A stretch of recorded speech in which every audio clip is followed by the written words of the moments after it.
I wandered down to the water's edge. I looked out. It was endless, all blue and gray and purple and pink. The flat rocks were entirely emerald green, carpeted in seaweed, gently swaying with the waves. I stepped into the water. It was clear and shallow and really warm. It was Lake Ontario.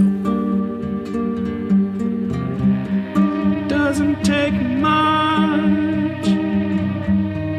Doesn't take much to ruin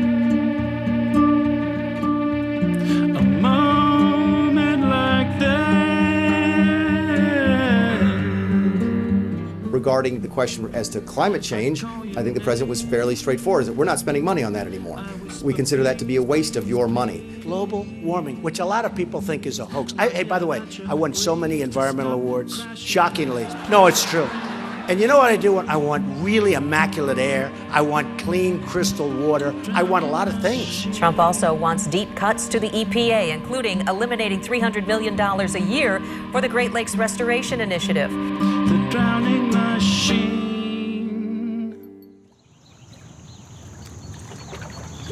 It goes back to the indigenous reminder that these waters are the lifeblood of Mother Earth. You know, it's the experience that connects us all, that the calming effect of being near a water body. It's such an important place to be protecting, connecting, and providing for the future generations. Home to me in Ontario is this, absolute freedom. That's really the biggest influence for me would have to be Lake Temagami. The water is just so pristine. For me, there's a real sense of urgency. I spent my childhood there, and I really question whether I'm going to have the same confidence to pass that on to my kids. I remember spending summers visiting my grandparents. When I was a kid, I'd spend every summer at Skeleton Lake. I've been coming up to Chandos for 40 years and love it very much. It brings family together. It's a beautiful place to relax and enjoy. On a roller coaster ride that my emotions have to take me on. I heard a newborn baby cry through the night. When you spend your entire summer as a teenager working on a lake, you come to love that lake. I heard a perfect echo die into an anonymous wall of digital sound. Somewhere deep inside of my soul. The sparkling of the sun just came down on us. It was just breathtaking. Natural beauty should be preserved like a monument in nature. Don't judge yourself too harsh, my love.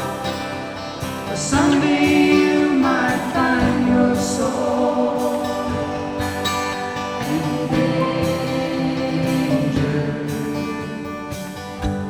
A natural beauty should be preserved like a monument in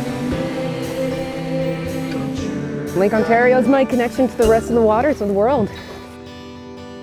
Trout Lake is such a big part of me because I grew up living the swim, drink, fish dream, where the day that school was out, my mother packed her 7 kids into the station wagon and we went and we lived on Trout Lake for the whole summer. Kaministiquia Lake is my first really introduction to freshwater in Canada. You know, as a child going up there and fishing in the lake, swimming in the lake, and quite frankly, you know, drinking water directly out of the lake. Just to canoe and enjoy the mist as it just rose from the lake, and we wept with the fact that we got to be part of this. It's the lifeblood for all of us. We have to protect it. swim, drink, fish. It's a way of life. If you can't do those three things, then you're not in full possession of all your rights.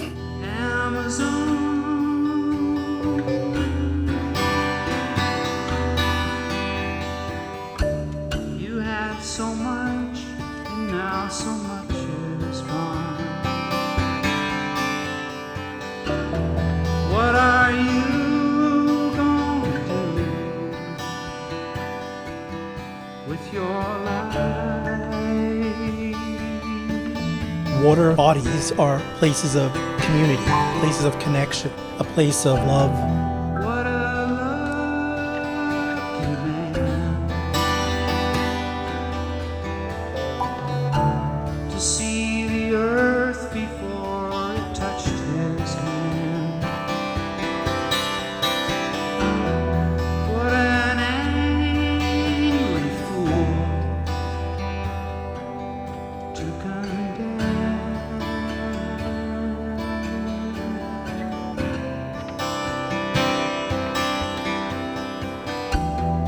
One more night to go.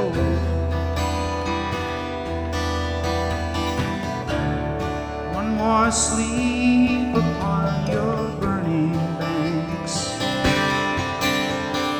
A greedy man never knows what he's done.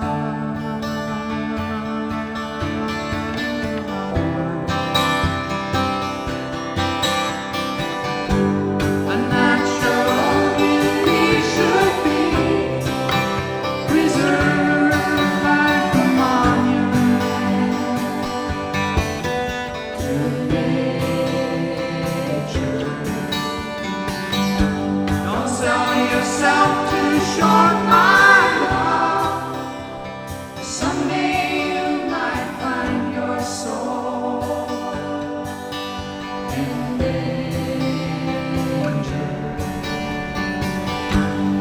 natural beauty should be preserved like a monument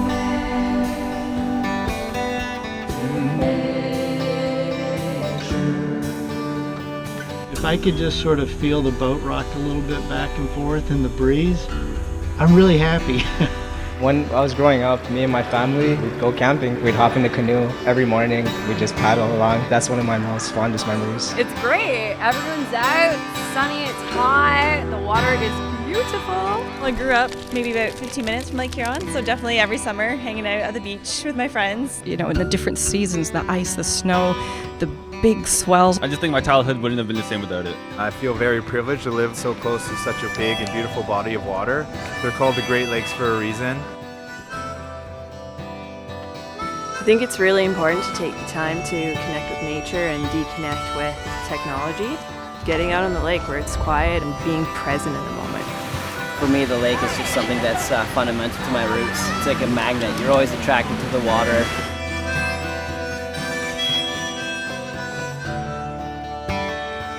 When you have people pulling for you like that, you don't want to stop. So that really made me go. That's what kept me in there, really. I want this water to be safe for everybody, but I think it's up to all of us, and that's what my hope is, that that will happen. My name's Darren Shaver, and Lake Ontario is my watermark. My name is Judy, and Lake Erie is my watermark. Throughout the past 2 summers, I have been in a program where we have been looking after the Thames River. My watermark is Sheldon Creek. Old Woman's Bay in Lake Superior. Waterkeeper Island, also known as Yorkshire Island, was my first watermark on the Great Lakes. My name is Sanford Haskell, and I live in the municipality of Port Hope on the north shore of the greatest lake around, Lake Ontario. It's always been kind to me and my family as farmers for 220 years here, and we're going to protect it the best we can. It continues to bring the sacred back in the everyday. It's just being by its shores. I can't wait to see some of these programs and plans to be used in a way that not only will protect our Great Lakes, obviously we sustain that too. That's my watermark.